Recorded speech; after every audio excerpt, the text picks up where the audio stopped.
श्री शिवाय नमस्तुभ्यम। एक समय की बात है, एक अश्वपति नाम के राजा थे। उनकी कोई संतान नहीं थी। राजा ने संतान प्राप्ति के लिए अनेकों यज्ञ किए, जिसके फलस्वरूप उन्हें एक तेजस्वी कन्या की प्राप्ति हुई। राजा ने कन्या का नाम सावित्री रखा। समय बीतता गया और सावित्री विवाह योग्य हो गई। एक दिन राजा ने सावित्री से कहा, पुत्री, अब तुम विवाह योग्य हो गई हो, इसलिए तुम स्वयं अपने लिए योग्य वर की खोज करो।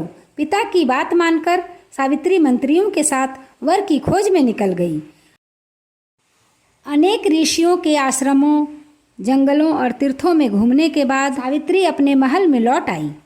संयोगवश उस समय सावित्री के पिता के साथ देवर्षि नारद भी बैठे थे।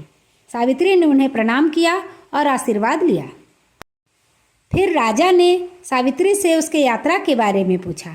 सावित्री बोली, पिताजी, तपोवन में अपने माता पिता के साथ निवास कर रहे सत्यवान मेरे लिए योग्य हैं। मैंने मन से अपने लिए उन्हें ही पति चुन लिया है। सावित्री की यह बात सुनकर देवर्षि नारद चौंक उठे। वे बोले, सावित्री ने तो बहुत बड़ी भूल कर दी है। यह सुनकर राजा बहुत चिंतित हुए और बोले, हे देवर्षि, सत्यवान में ऐसा कौन सा अवगुण है? इस पर नारद जी ने कहा, सत्यवान के पिता शत्रुओं के द्वारा अपने राज्य से वंचित कर दिए गए हैं। वे वन में तपस्वी जीवन व्यतीत कर रहे हैं। वे अपनी दृष्टि खो चुके हैं। और हे राजन, सबसे बड़ी बात तो यह है कि सत्यवान अल्पायु है। 12 वर्ष की आयु में से अब उसकी मात्र 1 वर्ष आयु रह गई है। नारद की बात सुनकर पिता ने पुत्री को समझाया कि वो किसी उत्तम गुण वाले पुरुष को अपने पति के रूप में सावित्री बोली, पिताजी, नारी अपने जीवन में केवल एक ही पति का वरण करती है। अब चाहे जो भी हो, मैं किसी और को अपने पति के रूप में स्वीकार नहीं कर सकती। पुत्री के आगे पिता विवश हो गए और सावित्री का विवाह सत्यवान के साथ पूरे विधि विधान के साथ विवाह के बाद सावित्री अपने पति और सास ससुर के साथ वन में रहने लगी। जैसे जैसे समय बीतता जा रहा था, सावित्री के मन का भय बढ़ता जा रहा था। नारद जी के कहे अनुसार जब उसके पति की आयु मात्र 4 दिन बचे तो सावित्री ने 3 दिन पहले से व्रत रखना प्रारंभ कर दिया। और अंततः वह दिन भी आ ही गया जब सत्यवान की मृत्यु निश्चित थी। चौथे दिन जब सत्यवान लकड़ियां लेने वन को जाने लगा, तब सावित्री बोली, हे नाथ, आज मैं भी आपके साथ वन को चलूंगी। सत्यवान के मना करने पर भी सावित्री अपने सास ससुर से आज्ञा लेकर पति के साथ वन को चली गई।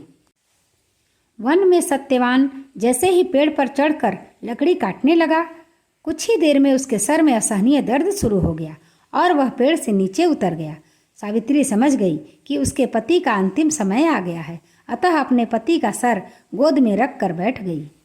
लेटते ही सत्यवान अचेत हो गया और सावित्री चुपचाप आंसू बहाती हुई ईश्वर से प्रार्थना करने लगी। तभी उसे लाल वस्त्र पहने एक भयंकर आकृति वाला पुरुष दिखाई दिया। वह साक्षात यमराज थे। सावित्री ने पूछा, आप कौन हैं महाराज?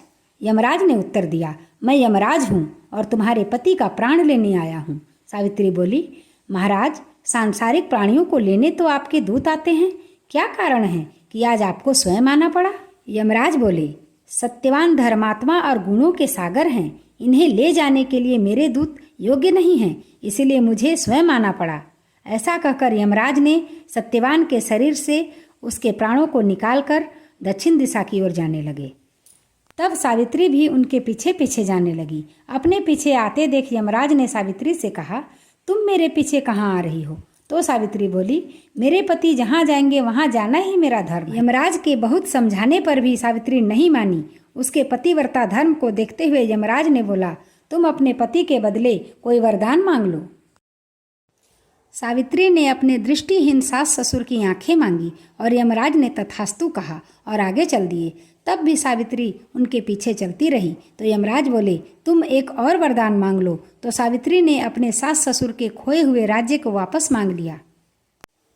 यमराज ने तथास्तु कहा और आगे चलने लगे। सावित्री अब भी यमराज के पीछे पीछे चल रही थी तो यमराज ने कहा, चलो एक और आखिरी वरदान मांग लो और वापस लौट जाओ। तब सावित्री ने वरदान मांगा कि मैं अपने पति से 100 पुत्रों की मां बनूं। यमराज ने तथास्तु कहा और आगे चल दिए। परंतु सावित्री अब भी उनके पीछे पीछे चल रही थी। तो यमराज ने कहा, मैंने तुम्हें सभी मनवांछित वर दे दिए हैं, अब तुम लौट जाओ। तब सावित्री बोली, महाराज, आपने मुझे 100 पुत्रों की प्राप्ति का वरदान तो दे दिया, परंतु सत्यवान के बिना मुझे पुत्र कैसे प्राप्त हो सकता है? ऐसा कहकर सावित्री ने यमराज को उलझन में डाल दिया। तब यमराज बोले, सावित्री, मैं तुम्हारे पतिव्रता धर्म से प्रसन्न होकर सत्यवान के प्राण को छोड़ रहा हूँ और तुम्हें यह आशीर्वाद देता हूँ कि तुम्हारी ये कहानी युगों युगों तक सुनी और सुनाई जाएगी। यह कहकर यमराज ने सत्यवान के प्राण को छोड़ दिए। यमराज यमलोक को लौट गए और सावित्री सत्यवान के साथ अपनी कुटिया की ओर चली गई। वहां उसके सास ससुर की दृष्टि वापस मिल गई थी और राज्य भी वापस मिल गया था। इस प्रकार वट सावित्री व्रत के दिन इस कथा को प्रत्येक सुहागिन स्त्री को अवश्य ही सुनना चाहिए। हर हर महादेव।